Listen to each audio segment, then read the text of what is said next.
नमस्कार। कभी सोचा है कि हजारों साल पहले भारत में समाज कैसे काम करता था? आज हम सूत्रकाल के पन्नों को पलटेंगे और ये समझने की कोशिश करेंगे कि उस दौर में परिवार, समाज और जिंदगी को देखने का नजरिया कैसा था। तो चलिए इस दिलचस्प सफर पर निकलते हैं। इस सफर में हम 5 पड़ावों से गुजरेंगे। सबसे पहले हम देखेंगे कि उस दौर का समाज आखिर था कैसा। फिर समाज में आए एक बहुत बड़े बदलाव यानी अस्पृश्यता की शुरुआत को समझेंगे। इसके बाद हम जीवन जीने की एक अनोखी आश्रम व्यवस्था और उसके 4 चरणों को जानेंगे और आखिर में ये समझेंगे कि इस पूरी सोच के पीछे का दर्शन क्या था। तो सबसे पहले एक बात करते हैं समाज की बुनियाद की। आखिर सूत्रकाल में लोग रहते कैसे थे, क्योंकि यही वो नींव थी जिस पर उस युग की पूरी इमारत खड़ी हुई थी। अगर हम उस दौर के समाज की तस्वीर देखें ना, तो परिवार का केंद्र पुरुष हुआ करता था। मतलब समाज पूरी तरह से पितृसत्तात्मक था। परिवार भी आज की तरह न्यूक्लियर नहीं, बल्कि बड़े बड़े जॉइंट फैमिली हुआ करती थीं, जिनका मुखिया घर का सबसे बड़ा शादीशुदा पुरुष होता था। और हाँ, इसी दौर में एक चिंताजनक बदलाव भी आया। महिलाओं, खासकर पत्नियों की सामाजिक स्थिति कमजोर होने लगी और उनके साथ भेदभाव भी बढ़ने लगा। और इस समाज को एक बहुत ही खास ढांचे में बांटा गया था, जिसे हम वर्ण व्यवस्था के नाम से जानते हैं। समाज इन 4 स्तरों में बटा था: ब्राह्मण, क्षत्रिय, वैश्य और शूद्र। ये सिर्फ एक बंटवारा नहीं था, बल्कि ये तय करता था कि किसका क्या काम होगा और समाज में उसका रुतबा क्या होगा। इस सिस्टम में सबसे ऊपर, मतलब टॉप पर थे ब्राह्मण। धर्मसूत्रों के हिसाब से उन्हें समाज में एक असाधारण दर्जा मिला हुआ था। जरा सोचिए, एक ऐसा वर्ग जिसे न कोई टैक्स देना है और न ही किसी जुर्म के लिए राजा उसे सजा दे सकता है। ये उनकी स्पेशल पावर को दिखाता है।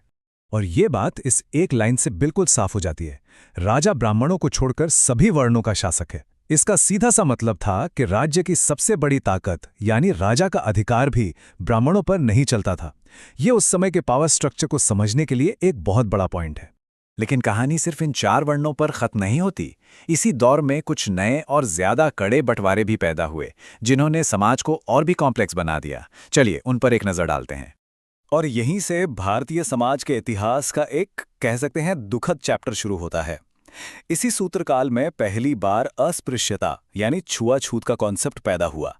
ये एक ऐसा मोड़ था जिसने आने वाली सदियों तक समाज पर बहुत गहरा असर डाला। इस सामाजिक दूरी को और भी पक्का करने के लिए शूद्रों को भी 2 कैटेगरी में बांट दिया गया। पहली थी निर्वसित, जिन्हें शहर के अंदर रहने की इजाजत ही नहीं थी, उन्हें पूरी तरह बाहर रहना पड़ता था। और दूसरी थी अनिर्वसित, जिन्हें शहर की सीमा पर रहने दिया जाता था। यह बंटवारा इस बात पर आधारित था कि उन्हें समाज से कितना दूर रखा जाएगा। समाज में बंटवारे का एक और आधार था शादी। जब कोई ऊंची जाति की महिला किसी नीची जाति के पुरुष से शादी करती थी, तो उसे प्रतिलोम विवाह कहा जाता था। और इस तरह की शादी से जो संतान पैदा होती थी, उसके लिए समाज में एक बिल्कुल नई और कठोर कैटेगरी बना दी गई थी।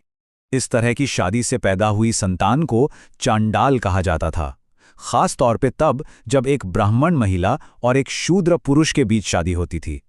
उन्हें समाज से पूरी तरह बाहर निकाल दिया जाता था और शहर में रहने की भी इजाजत नहीं थी। अच्छा, तो ये तो हुई समाज की बात। अब एक दूसरे सिस्टम की तरफ चलते हैं, जो किसी के सामाजिक रुतबे पर नहीं, बल्कि उसकी जिंदगी को ऑर्गेनाइज करने पर फोकस करता था।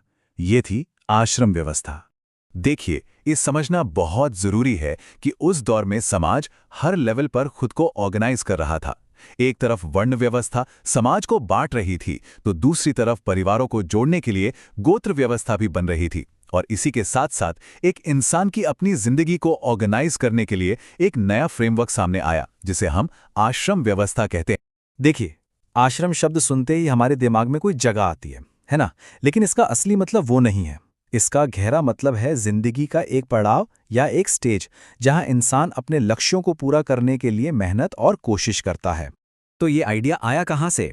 इसके सुराग हमें पुराने ग्रंथों में मिलते हैं।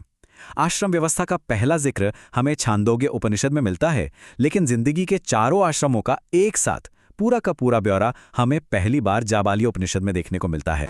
तो चलिए अब जरा डिटेल में देखते हैं आश्रम व्यवस्था के उन खास चरणों को, जिन्हें जिंदगी का एक पूरा रोडमैप माना गया था। इस पूरे सिस्टम की जो बुनियाद थी ना, वो एक बहुत ही दिलचस्प आइडिया पर थी कि एक इंसान की आइडियल लाइफ 100 साल की होती है और इस 100 साल की जिंदगी को 4 बराबर हिस्सों यानी 25-25 साल के 4 स्टेज में बांटा गया था। तो ये 4 पड़ाव थे क्या? पहला था ब्रह्मचर्य, यानी 25 साल की उम्र तक का स्टूडेंट लाइफ, जिसका एक ही मकसद था ज्ञान हासिल करना। इसके बाद आता था गृहस्थ आश्रम, जिसमें इंसान शादी करके परिवार और समाज के प्रति अपनी जिम्मेदारियां निभाता था।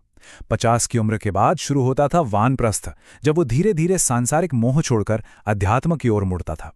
और आखिर में 75 के बाद आता था संन्यास, जब इंसान सब कुछ त्याग कर सिर्फ मोक्ष की तलाश में लग जाता था। यह जिंदगी का एक पूरा सफर था। पर सवाल तो ये है कि आखिर क्यों? मतलब जिंदगी को ऐसे 4 हिस्सों में बांटने की जरूरत ही क्या थी? इसके पीछे का असली मकसद क्या था? चलिए अब इस सिस्टम के पीछे की फिलॉसफी को समझते हैं। इस पूरे सिस्टम की जो जड़ है वो पुरुषार्थ के कॉन्सेप्ट में है। पुरुषार्थ का मतलब है इंसान की जिंदगी के 4 सबसे बड़े लक्ष्य। ये थे धर्म यानी सही रास्ते पर चलना, अर्थ यानी पैसा कमाना, काम यानी इच्छाओं को पूरा करना, और आखिर में मोक्ष यानी जन्म मृत्यु के चक्कर से आजादी। आश्रम व्यवस्था इन चारों लक्ष्यों को जिंदगी के सही समय पर हासिल करने का एक तरीका था। और ये सारी बातें हमें आज एक बहुत बड़े सवाल पर लाके खड़ा कर देती हैं। सूत्रकाल की ये सामाजिक व्यवस्थाएं और जिंदगी जीने की ये फिलॉसफी आज के हमारे मॉडर्न समाज और हमारी सोच को किस तरह और कितना प्रभावित करती हैं, इस पर सोचेगा जरूर।